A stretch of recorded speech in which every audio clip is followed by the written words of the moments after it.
Today's conversation is one I have been looking forward to for a very long time.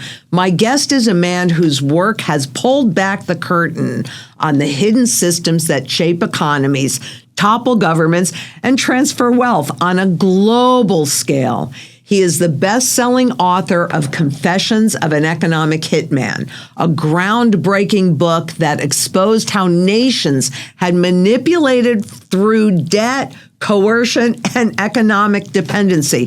Things that are going on today.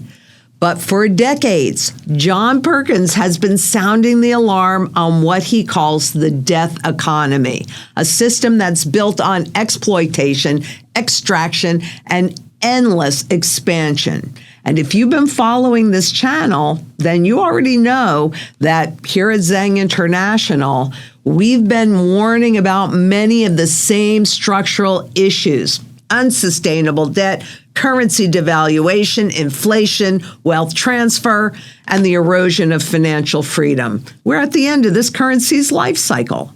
That's what makes today's conversation so important. So without further ado, John, thank you so much for being here today. John, you and I do think a lot alike. And I want to talk to you because people really don't understand what's truly happening here. And as an economic hitman, first of all, can you tell me, number one, why you do the work that you do? Why it's important for you to get this message out? Yeah. Well, what I did as an economic hitman, I believed in at the time. I'd been taught in graduate school and at business school, and later, supported by the World Bank and all the institutions tell you that if you want to help a poor country that has resources that you happen to want, use those resources as collateral, give the country a huge loan, with the condition that it hire your companies, corporations from your country, the United States, to build big infrastructure projects in that country. Well, in the process, the corporations will make big profits, but also this infrastructure will bring the GDP, the economy, up. It'll increase it significantly. And all of that can be shown statistically to be true. When you invest in lots of electricity facilities or highways or ports or airports, the GDP grows. Mm-hmm. And so does the GDP per capita, which sounds really good. It sounds as though everybody's doing better per capita, per person. And I believed that for about 7 out of the 10 years I had that job. And then the head of state of Panama, Omar Torrijos, took me aside one day and said, "Hey, don't you know that that's a lie? And you're being lied to, and you're lying to yourself and the world? Because GDP actually in these countries measures how well the very wealthy are doing, the big and the international corporations. It really doesn't measure the average people at all. They're hardly included. And GDP per capita is simply that gross number divided by the number of people." Exactly. He said these are meaningless numbers, except they're thrown around for an excuse to exploit countries and essentially get at their natural resources, because we're never able to pay off the loan. And so you guys come back in under the guise of the International Monetary Fund and say, since you can't pay your loan, sell your resource, oil or whatever, real cheap to our corporations without social or environmental regulations. Vote with us at the next vote in the United Nations against China or Cuba. Let us build a military base on your soil. So this is what I did for many years, for 10 years. And the first 7, I really believed in it. The last 3, I had a very hard time getting out once I knew what was wrong. And part of it was I didn't want to get out. I was making a lot of money. I was flying first class around the world. I grew up the son of a rural teacher in New Hampshire, and suddenly, I'm living the American dream. But when I finally did get out, when I knew my conscience could no longer take it any longer, I devoted myself to trying to change that system and using what I know about the system to change it. That's why I do what I do now. And, I've got a book coming out in September that really goes into detail about how the United States has done these things, and now China is doing an even better job at doing them. But the United States, and it's reflected in our presidency. The title of the book is the Art of the Steal: Trump and the Economic Hitman Presidency. And I make a big point: this is not partisan. Every Democratic president, as well as Republican president in my lifetime, has used economic hitmen. Trump has brought it all out into the open. Right. The first time it's been made clear to us, which I actually think is a gift, because now we have to look at ourselves the way the rest of the world looks at us. And that's important. And because I'm a patriotic American, I realize that the only way you change and get better is to recognize your mistakes. Right. You know, self-criticism is an important part of becoming a mature adult. It's also an important part of becoming a mature democracy. Do you think well, first of all, do you think we're in a democracy? I mean, I know that's what we're told, but do you think we're in a democracy? No, I think we've been approaching a democracy for 250 years, and we've taken a big setback in the last few years. But I think we have been headed in that direction. But slowly, and starts and stops. But I think what's even more important than the idea of democracy is the idea of the American ideal. That is an ideal that was expressed in the Declaration of Independence. It was expressed by people back in the 1770s, like Thomas Paine. It's a belief in liberty with responsibility, individuality in support of family and community, opportunity, justice, equality, and the idea of democracy. That's the ideal. Yes, we've never reached it, but it's out there. And it's the reason why, even though now 70% of the world's countries are trading partners, the number one. China is the number one trading partner with 70% of the world's countries. It was the United States back 20 years ago. But today, China's just taken over.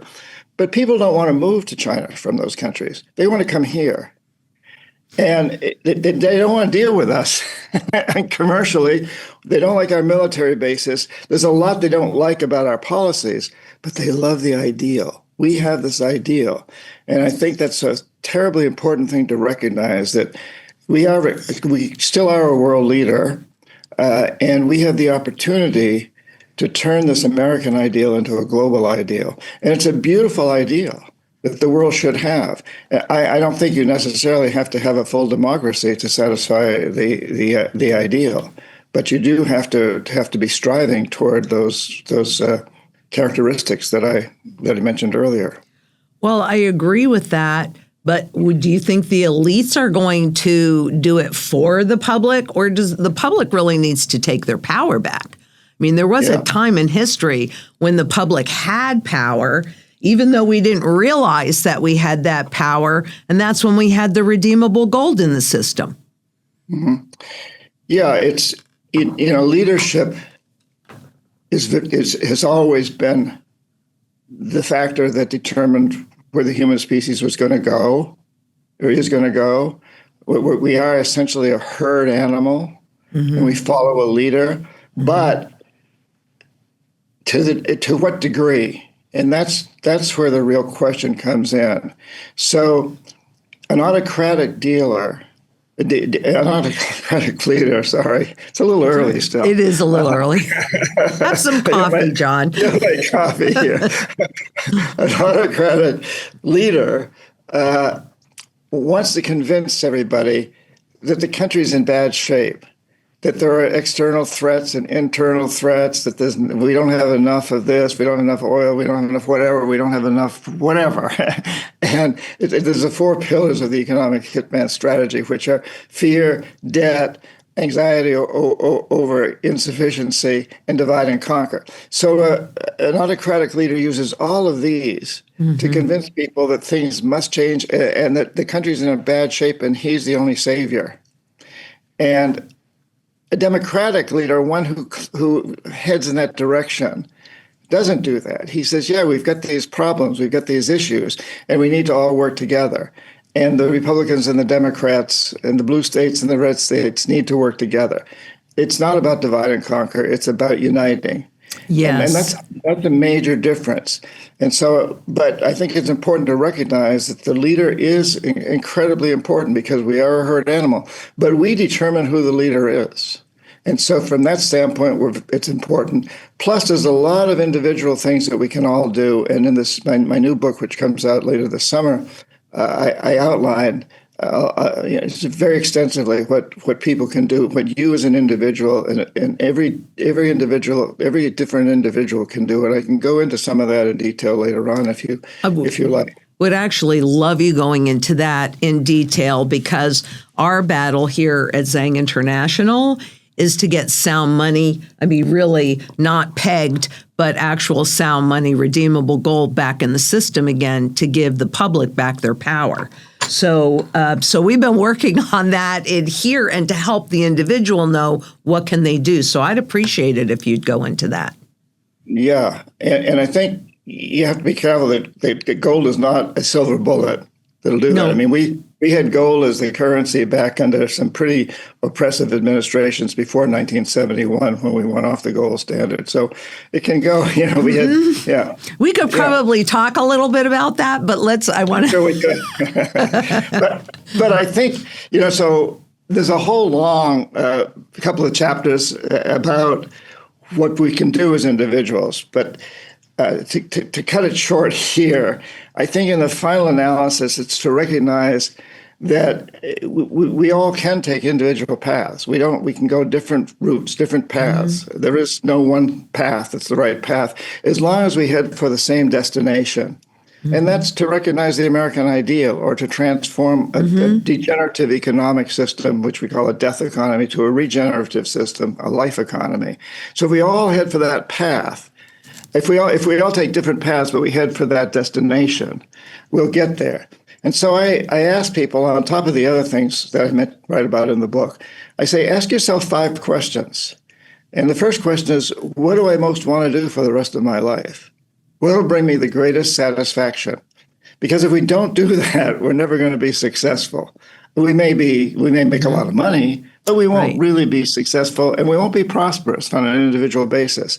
And as an example, I would answer that question by saying, I want to write. I love to write, Lynette. I mean, I really, really enjoy writing. I can't wait every day to get up and work on the next book.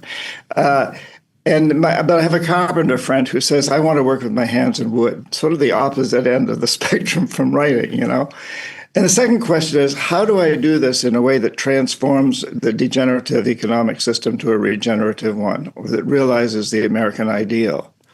And I would answer that by saying, I want to write about these things. I want to write books that will inspire people to make that happen.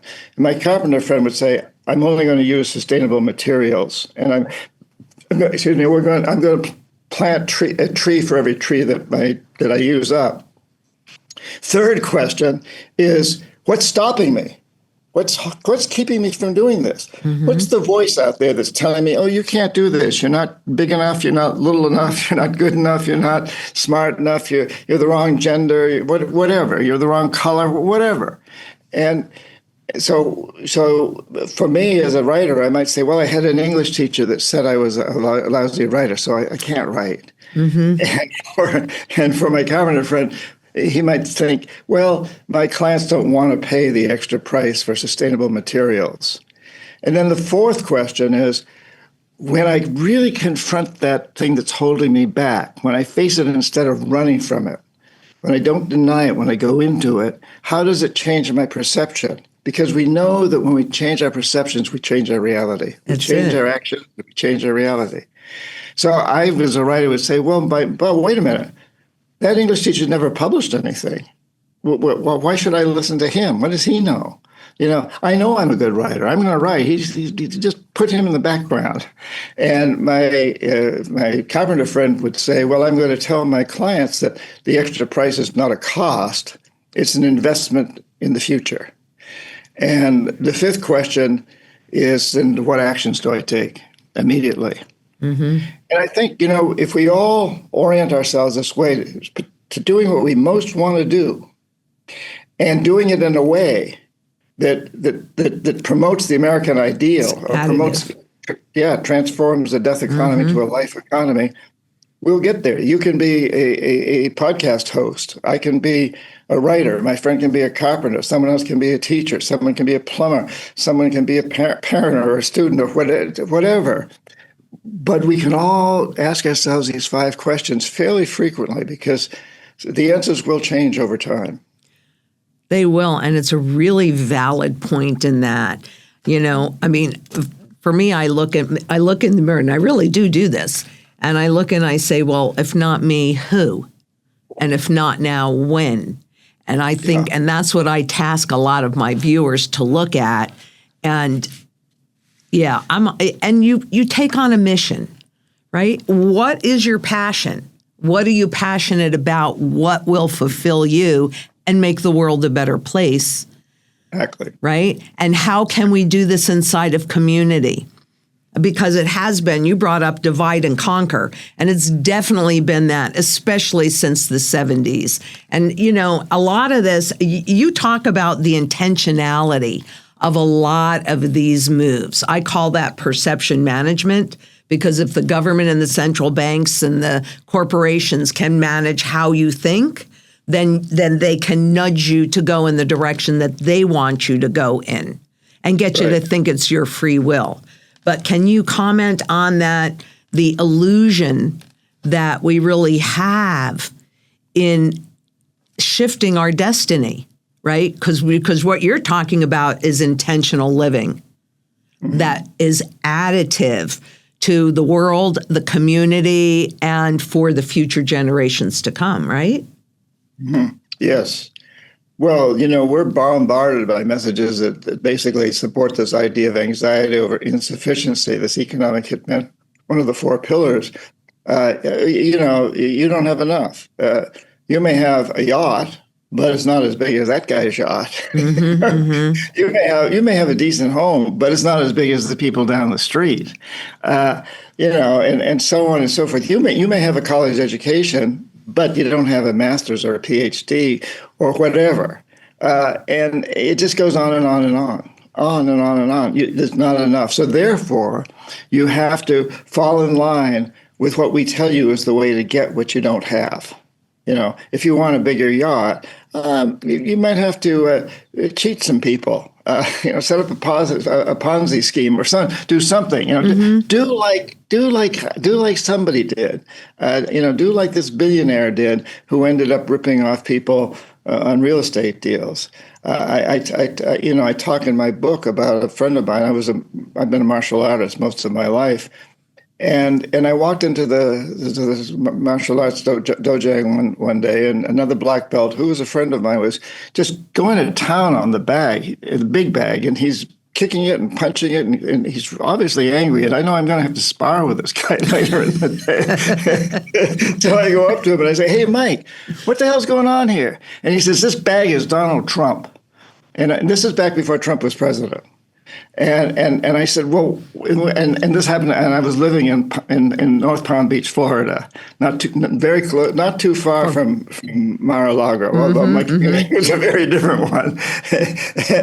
and he said, well, I had $1 million contract to do a job for him. This guy, performed services. He was a carpenter, and he had a contracting company.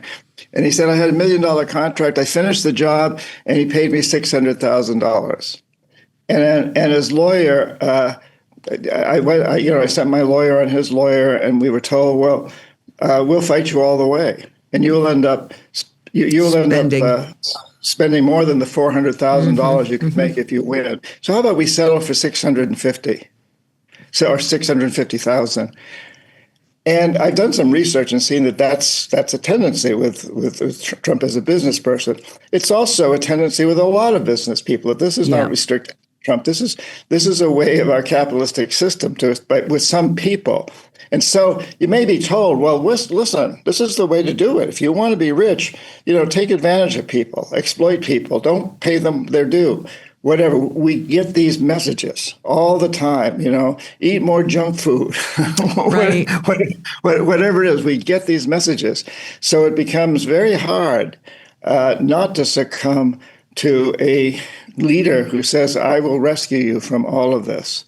Or even though you may in your heart know that that leader is not going to do that, that's not the modus operandi here for this person. So it's very, very important that each and every one of us really look inside and say, is this the right thing to do? Is this really true? Is that really the case?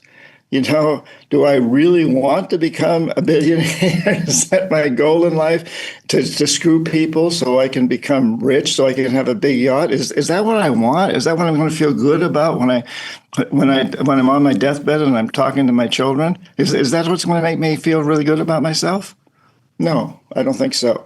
I think it's important that each one of us really look at what do we really most want to do for the rest of our life. And you mentioned mission. I work with a lot of Indigenous people. I spend a lot of time in the Amazon. I was just there a couple of months ago. I go every year with Indigenous people deep, deep in the rainforest.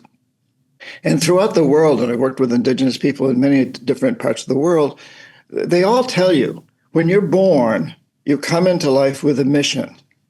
That's why you're here. And you were born, and you were born with the parents you were born to, and you've gone through the experiences in life that you've gone through because they're intended to push you into your mission. And so really look at your mission. What is your mission? Why did you come here? Why are you on this planet at this time in history? And you mentioned that, Lynette. I think that's a very, very important thing to see, is that we all have a mission. And our mission is to, I think if you're born an American, the mission is to help further the American ideal and turn it into a global ideal. I think that's at least part of it. And how you do that may differ. It will differ. Everybody will be different in the way they approach it. Mm-hmm. But that's kind of the goal. That's the mission that we have. And then within that, we have different other missions. I have a mission of being a writer, but right. writing with that sort of thing in mind. I'm kind of glad you brought that up because, you and I both lived long enough lives to know that nobody lives a life unscathed. And these things that we go through, as horrible as they might seem at that moment, there is a reason why you're going through them. And I'm guessing, so you can correct me if I'm wrong, but I can tell from my own personal experience is to get what you need to move forward in that mission. I believe that we are all here to share the gifts that we have been given. I believe that every single person on this planet has a gift that they can share.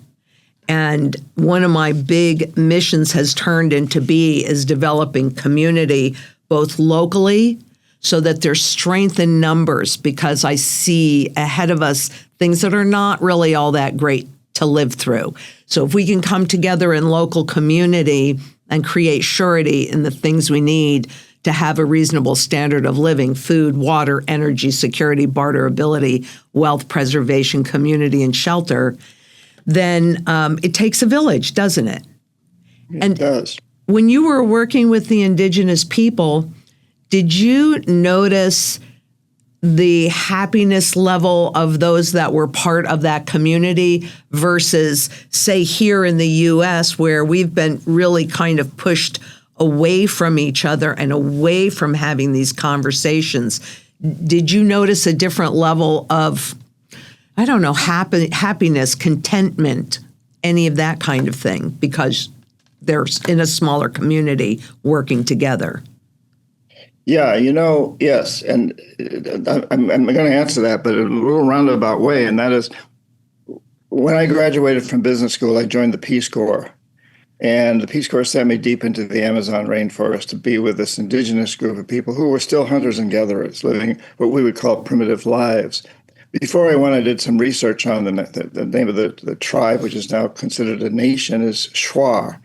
And the research showed that according to the World Bank, these are some of the poorest people in the world. They're deeply, deeply impoverished. They have no money.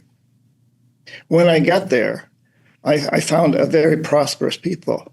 They weren't impoverished at all. They were happy. They lived in great communities and families. And the jungle provided everything. They just didn't have any currency. By our measures, they were poor, but by any sane measures, these people were more prosperous than I was. And the jungle provided everything, and they had these wonderful communities where they had a belief that if anybody's suffering, then everybody suffers. So if anybody's lacking food or shelter or love, compassion, we all suffer. So we have to take care of each other. And that was a very enlightening moment for me that we measured these things. The experts measure these things in terms that only fit. It's like what I said earlier about GDP, gross domestic product. These are very, very poor measures of things. And I will also say that I was just with these people again a couple of months ago. I go frequently. I still spend time with them. And now many of them are deeply, deeply impoverished in a true sense because their jungles have been destroyed. Yes. Mm-hmm. The way of life has been destroyed in order to provide us with oil and now copper and gold and the things that are used in high tech and cattle ranches and lumber. So what I've seen since 1968, when I first went there as a Peace Corps volunteer, was there for 3 years, the changes that have occurred that have taken a very prosperous people by any sane measurement, but not by our economic measurements, into a position where now they're wealthier from a statistical standpoint because their land is worth more on paper, but in fact they can't live off it any longer, and they're actually impoverished. Go figure. It goes back to your earlier point, and when I'm listening to this, I'm also looking at here in the U.S. Back in 1913, the average annual wage was $800. Today, it's something like $68,000. So on paper, it looks like people are doing so much better. I'd rather have $68,000 than $800. But a family of four could live on $800 a year with one wage earner. You need two at the current level, and you're paycheck to paycheck, and you can't pull $400 together for an emergency. And also to your point, back in those days, it was generations that lived together and everybody had their own jobs. And so, there really wasn't a high level of homelessness. But even when there was during the Depression, people came together in community. They all had community gardens. They all had their own gardens. And I can remember hearing stories. My grandmother, from the hobos that would jump off the train, she never let anybody go hungry. And she wasn't the only one. So we had much stronger communities then. Do you see a way forward where we can rebuild that and get to that American dream? It's really life, liberty, and the pursuit of happiness. Do you see a way that we can do it? Because that's my hope. I'd like to leave this world a better place than I found it. At this point, I don't think I'm doing it, but that's my mission, is to really leave this place a much better world for the next generations that are coming up. Well, first of all, Lynette, I would disagree with you that you're not doing it. I think you are doing it. You're reaching a lot of people, and I know I'm reaching a lot of people too. And there's a lot of people out there reaching a lot of people. Yeah. I'm blessed by the fact that my books get me to travel all over the world, speaking at events. Within the last year, I've spoken on every continent except Antarctica. No, I didn't. This past year, I didn't speak in Africa, but every other continent, and everywhere I go, I find that people are truly becoming conscious of the problems that we're facing in the world. There's a consciousness revolution, a waking up, and at the same time, there's pushback against it by the status quo. Right. So there's a consciousness revolution. Whenever there's a revolution, those in power push back. The American Revolution 250 years ago, there's this revolution of ideas that starts before you actually start the physical warfare. But the status quo pushed back, including those loyal to the British and the United States, or what became the United States. And we've got that today. So the rich, the billionaires, the ones that are right now kind of running the United States, are pushing back hard, because they think that they've got it made. And they don't seem to recognize that if everything collapses, they'll collapse too. But they think they've got it made. And that's historical. And I think at times like this, we need to take strength from the pushback. It's a sign that they know that we're winning, I believe. And, I mentioned that I've been a martial artist most of my life. Mm-hmm. I know that if I'm up against a guy who's a lot bigger and stronger than me, I don't try to overpower him. I can't.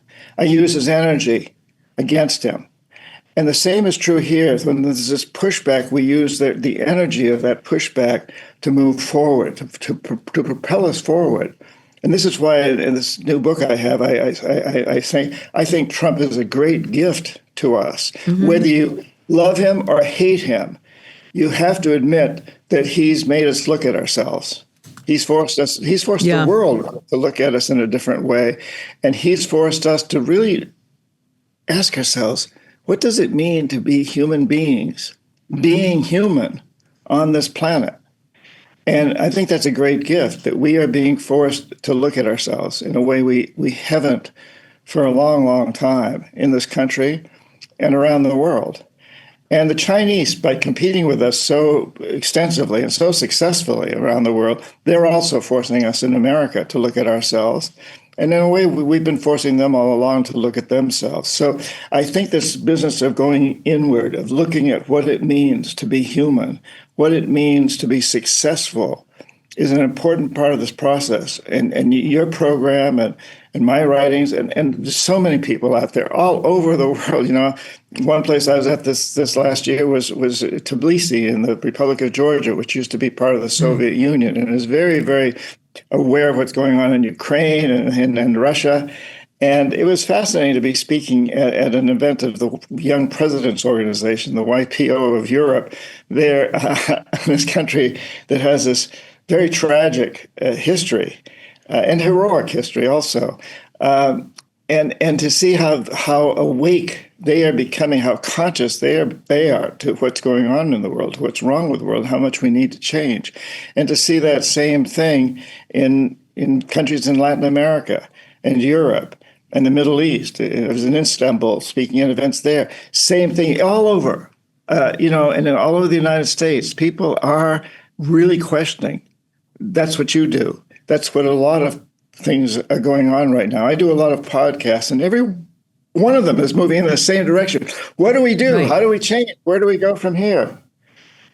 I love that, because it was a 3% very vocal people that started the Revolutionary War. So my personal goal is 3% of the population to go into sound money, go physical gold and silver, so that we can demand sound money back in the system. Because to your point, the elites are pushing back, right? This is a massive wealth transfer mechanism, intentionally. And what can the person that feels like they can't even afford a piece of silver, they can't do anything, what can the individual do with no resources other than their brains and their bodies and the people around them? Yeah. Well, that's where we ask ourselves these questions. What is it I most want to do? And how do I do that in a way that will make the world a better place? And we all have a role to play. It doesn't matter what we love to do. Just do it in that way that brings people together, that stresses making the world a better place for future generations. But there can't be anything more satisfying than that, and anything more profitable, if you want to look at profit as being true human prosperity. Yeah, it's not the house or the money or the cars or the travel. You and I have been living through this because we're pretty much the same age. And so you were around when we went officially fully off the gold standard. And so we've been in this debt standard phase. I've been studying currency life cycles since 1987 when I was a stockbroker at Shearson. And I believe that we're at the end of this currency's life cycle and we're transitioning into a completely new system. Do you see opportunity? Do you see that change, and do you see opportunity in there? Yeah, I think there's no question that the current system, the Federal Reserve system, is a failure. It's brought successes. It's helped us produce an amazing science economy and technology-based economy, industrial-based economy, but it's reached its limit. And it's simply not working. This idea of creating money out of thin air and using interest to justify that. It's not, yeah, exactly. Where we go from here is a big question because, of course, the Chinese are coming along and they're substituting yuan for the dollar. Russia is selling its oil, and so are many other countries for Chinese currency, not U.S. currency. And then you got Bitcoin coming along, and you got the gold movement coming along. What will come out of all of this? That I don't know where that'll go, but I think. I don't have that crystal ball. You've got the crystal ball. Yeah, look at this. I've got this great crystal ball. Let's see. I've got my magic 8 ball too. Oh, well, great. I've got the sun and the mountains and the water and the birds and the stars. But let's see let's see if all of these can come together to tell us what the future is. No, because we're not meant to see the future. We're meant to experience the process of getting into the future. It's all about the process. It is. But I think there's no question that the current system is failing us. The current currency system, as well as many other systems, are failing us. And the point that we're really understanding this now is what makes it this a very, very special time. I think all your listeners should feel very blessed to be alive right now. Oh, yeah. Because we are exploring these issues. We're at a cusp. We're at an inflection point in human history. This is not a footnote in human history. We are not living in a footnote. We're living in several volumes of human history. I think an amazing period where I don't think we'll ever see the likes of this again for probably another 100 years or so. But that is also the opportunity to bring in the change that we want, right? Yes. And you just have to step up and say just what you just said. Yes. Yeah, we've been hit by a 2x4. But it really is gratifying hearing you because I also travel not as extensively as you, but around the world. And I also do see that people are starting to wake up. They're uncomfortable, but they don't necessarily know why.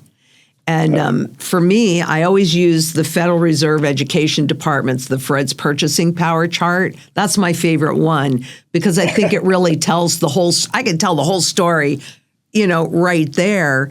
And the feedback that I get every time I go in front of a new audience that is not familiar with what you and I are talking about at all, which is my favorite actually, is I knew something was wrong. This is starting to answer those questions. Because this K-shape economy, I would like your thoughts on this K-shape economy that seems to be getting even more K-er. Yeah, well, definitely it is. The rich are getting richer. There's no question. Everybody else is getting poorer in terms of how we measure from an economic standpoint. And at the same time, we're destroying the resources upon which we depend, which are clean air and water for every human being, good food, a good shelter. Those are being set aside. Those are in decline. And so how do we move ourselves through this? And right. Again, I think we each as individuals need to answer these 5 questions that I mentioned earlier, but also to recognize that leadership is very, very important. And we've got elections in the United States coming up soon. It's really important to take these things seriously and to understand that it is leadership that moves us in certain directions. What direction do we want to move in? And that's a question for each individual to answer for themselves. I don't play politics that way at all. I do try to look at trends, and I look at things that have gone on, and I do see that this current administration has done us this big favor of forcing us to really look at what it means to be to be Americans, what it means to be in this world. And I think this is a time when we all can take a good, hard look at that. And then look in the mirror, right? Yeah. And then look in the mirror and be the change that you want to see in there, because you can't sit there and wait for somebody else to do all the heavy lifting. If everybody goes in, I have this little piece that I bought one day at a yard sale. It's a little embroidered piece, and it says, if everybody is doorstep swept, the whole village would be nicely kept. And so I love that. I know. I have it up in my kitchen, because we all have an obligation to do our part and to make a difference and to help your neighbor and to come together and have conversation. And we don't have to agree on everything. When did that become an awful thing? I think debating and different points of view have a lot of power and a lot of validity, and both sides can learn. Absolutely. That's what democracy is built on. And, we followed that line until the late 90s, when the two parties, Republican and Democrat in this country, decided to go to war with each other rather than to try to work together and debate things out. The woman I live with, my partner, she's a lawyer and an amazing debater. She was a debate champion in college. and she and I we're similar political views in one way, but we're quite far apart in other ways. And one of the best things for me is our breakfast together debating. And when I write something like a newsletter, I always pass it by her, and she often says to me, "Well, if you want to appeal to your choir, this is fine. But if you want to reach my people, you better take a different look at this." and I love that, and I think that's how democracy is supposed to work. That's how the system was supposedly set up. Never, as you point out, never as a democracy, but as a democratic republic. Right. And that is based on looking at ourselves and debating who we really are and where we want to go. And we need to do that. We need to take that role very, very seriously. We're forgetting it through the idea of them versus us, which is also part of that economic hitman 4 pillars, that fourth pillar, divide and conquer. Mm-hmm. We are in the position today where we're talking about Democrats and Republicans, red states versus blue states, liberals versus conservatives, and so on and so forth, and make them out to be enemies of each other. Right, exactly. The United States and China, enemies. China doesn't look at us as an enemy. I was teaching at an MBA program there not too long ago. They look at us as a competitor. They want to beat us out around the world. They want to take the resources that we also want to take, and they're being much more successful at it than we are. But they don't look at us as an enemy. They look at us as a driving force. They're young people who I taught at this business school. They say, yeah, this is wonderful. The United States has forced us to develop our AI technology and our wind and solar technologies. You've forced us to do this. That's wonderful. Thank you. Right. Yeah. And if we could take that attitude here too, a little bit more strongly, rather than saying, well, they're cheating us, they're doing this, they're our enemy, we'd all be better off, because competition is a good thing and debate is a good thing, as you said. Lynette, I'm reminded when I was in school, I played tennis, and I was always, if I was lucky, I was number 2. And the only way to get to be number 1 was to beat number 1 in a game, in a set, a couple of sets. And I couldn't do it. But every time I challenged him and got a chance to play against him, we both got better. Yes. And then when we played another school, we played together as a doubles team. And we both were better together than we had been separately, because we were better as individuals. And I think that's a very, very telling point. Yeah, you just gave me goosebumps, because you're absolutely right. The individual has to create and develop those strengths and that passion, but we have to come together in community with all of those talents, and then we are strong. And we're a lot stronger than we would be all by ourselves. Mhm. Yes, yes. And from that standpoint, competition is a good thing. Debate is a good thing if it's done with respect. With respect. Yeah, and even compassion, and a willingness to listen and try to understand the other person's viewpoint, I think or the that other, makes, or the other party's viewpoint. Yeah, yeah, I think that makes a whole lot of sense. A lot of what I try and do, because I do it for myself, is I try and look at things just a teeny weeny bit differently. Because I find that when you do, it's like a whole new world opens up and you can see things that you never saw before. yeah. And I think that's a lot of what you're talking about here. Do you by any chance have the book cover for your new book that's coming out? I do, but I don't have it handy. Oh, But you could go to Amazon and see it on there. It's called The Art of the Steal. yes, I wrote that down. The Art of the Steal. Okay, so we'll go to, and it's coming out in September? Yeah, September 8th, but you can pre-order now, and please do. I'm going to go and pre-order this book. It sounds absolutely fascinating. The Art of the Steal. Yep, I'll be doing that today. That Great. looks like it's so important to understand, because honestly, how many times can you be lied to when you do not know the truth? Yeah. Know the truth and then come together. Yeah, and it's concerning to me. I have an 18-year-old grandson who lives near me. We have dinner together several times a month. He just got accepted at Berkeley and the University of Washington. He's very sharp. Congratulations. And, he's also run his own business for the last year very successfully. I have deep respect for him, and he's very honest, extremely honest about things and with his employees.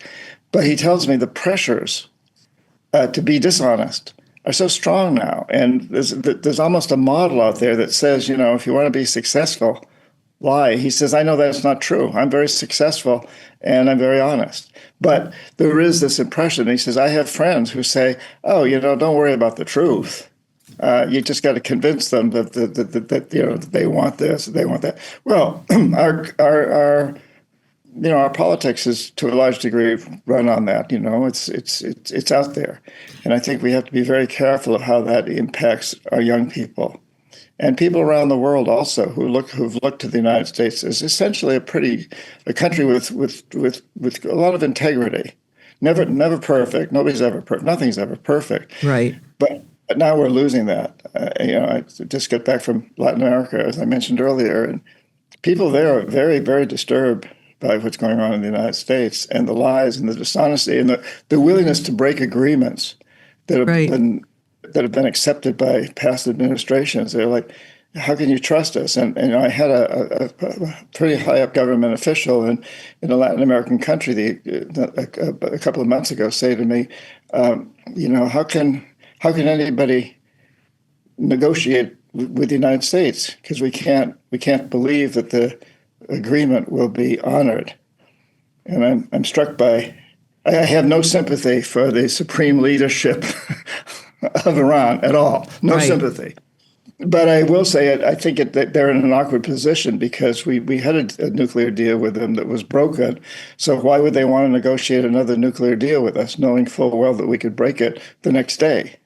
I think that's a very dangerous situation for the United States to be in. So let's get back to this idea that we need to be honest, we need to have integrity, we need to move forward with that agenda, that we're going to vote for leaders who will be honest. We're going to push for honesty. We're going to push for transparency. Let's get out of this situation of believing the lies and following them. Yeah. There are a whole bunch more questions that were bubbling up, like all of the super PACs that are out there that have all of these influences on our politicians. What can the individual do? Needs to go at a local level, because that's where you can have the most impact. Yeah. Right? Yeah. Get involved with your school committees or your city councils or your town hall meetings. I come from New Hampshire, where we had a very effective town hall system where every several months, everybody in town got together, and it was riotous. It was absurd. You can sit there and say, "This is ridiculous. What am I doing here?" But in the end, you came up with a consensus, and then people would do what the consensus was, even if you strongly opposed it. You'd fall in line. You might not participate in doing what the activity was, but you wouldn't try to stop it if your fellow townspeople had agreed to it. That was what was going to go forward. That's community. Well, thank you so much for being here today. This has been phenomenal. We have to do this again. Where are you going next? I'm curious. I'm trying to cut back on travel, but I know when this book comes out, I have meetings next week with the marketing people at my publisher's house, and they're pressuring me to go to Miami and Washington and Chicago and San Francisco and maybe Phoenix. That would, if you come to Phoenix, we will host you. We'll do something special. All right, I'd love that. I'd love that. So while I'm trying to cut back on travel, I know I'm going to be doing quite a bit this coming year, but I don't know where. And if people sign up for my newsletter by putting their email address in the little box on my website, which is johnperkins.org. Right. We'll have all of that down below so you can contact John. Then that information will be there in the newsletters at the end of the newsletter. So I'd love to meet some of your audience in person. That'd be great. And again, gosh, feel so honored, so blessed to be alive now, to be part of this, to be part of this revolution. My God, as a kid growing up, I grew up in New England, as I said, and I had this great fantasy about being in the American Revolution. What a great time that was. Well, this is even better. This is even more important. And it's a hell of a lot more comfortable. We got flush toilets. Yes, and hot water. And hot water. which is important, critically important. Food, water, energy, the whole piece. This is a more fun revolution. Plus, we don't probably need to shoot each other. We're doing it with words and writing and actions. Yeah, unfortunately, in some places they're doing it with more than that. It's not really necessary, in my opinion. That's not really so necessary, but they need the visual part of it for the public to see that this is what's going on. But, I think demonstrations can be very, very important, but you got to go beyond that too. I had a group of 30 people in northern India that we ended up spending an afternoon with the Dalai Lama in his home in Dharamsala, India. And one of the things that came up was people asked, well, do you think getting everybody in the world together to pray for peace at a certain day, at a certain time is a good thing? And His Holiness, the Dalai Lama said, well, yeah, prayer and meditation are always a good thing. But if that's all you do, it's a waste of time. And it may actually be a distraction. Because if you feel that, I did my prayers for peace, I've done my job. No, he said, you've got to also take actions every day, daily actions, so pray for peace, meditate on peace, and also act to make peace happen. Take the actions. And that's how we look at perception. Changing perception changes actions. Changing actions changes reality. It's that simple. See how easy it is? This has been great. We have to do this again. Thank you so much. My pleasure. Thank you for doing all that you do, Lynette. I really, really appreciate you getting out there and spreading the word. It's a community, isn't it? It is. Local and global. Yeah. Yeah. And to everybody watching, this has been so much fun for me. We have to do it again. We have to get John here in the studio live. Now, we're going to have some phenomenal studios coming up in phase 2 of the build out. But even before that, we can make it happen. So thank you all for joining us today. I hope you got as much out of this as I did. But this is just the tip of the iceberg. We have to go deeper, and we'll do that the next time. And remember, wherever you are in the world, we can come together and we can do anything as long as we're together. And until next we meet, Please be safe out there. Bye-bye.